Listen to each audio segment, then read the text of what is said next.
Hello and welcome to the Fibonacci free video for Friday, March the 10th. This is David, and let's take a quick look at the S&P 500 because there are some important things to look at here, right? So those of you who've been following the many ways that I've been looking at this market, I've been looking for a turn back down. Now, if we look at the biggest move high to low from since the October low, which is this one here, down from the December high to the December low.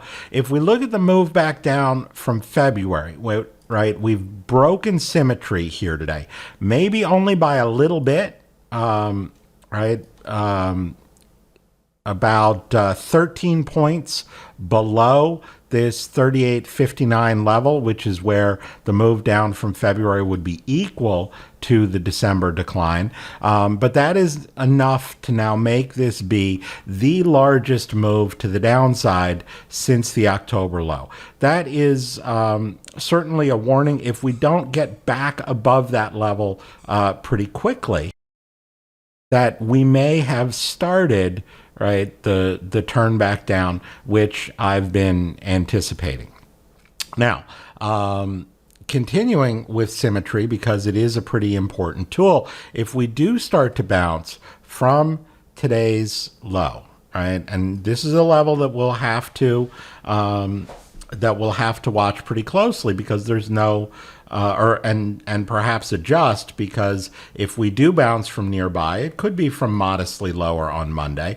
But at least right now, if we head up from today's low, the spot where that bounce would be the largest since the February high. That is larger than this bounce from last Thursday's low into Monday's high, is here at 39.96, right? So beyond that, and it's warning that we may be heading back up, that's also very close to the 61.8% retrace of the move down from Monday's high. Again, another spot that would have to be adjusted if we print a little lower before turning back up.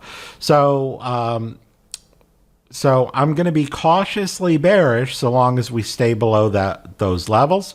But I may get a little twitchy with some other action that we might see on a bounce, and then if it gets into a resistance level, reestablish shorts. So that's something that is a lot more detailed. We'll have to talk about in the premium video. But for now, so long as we can hold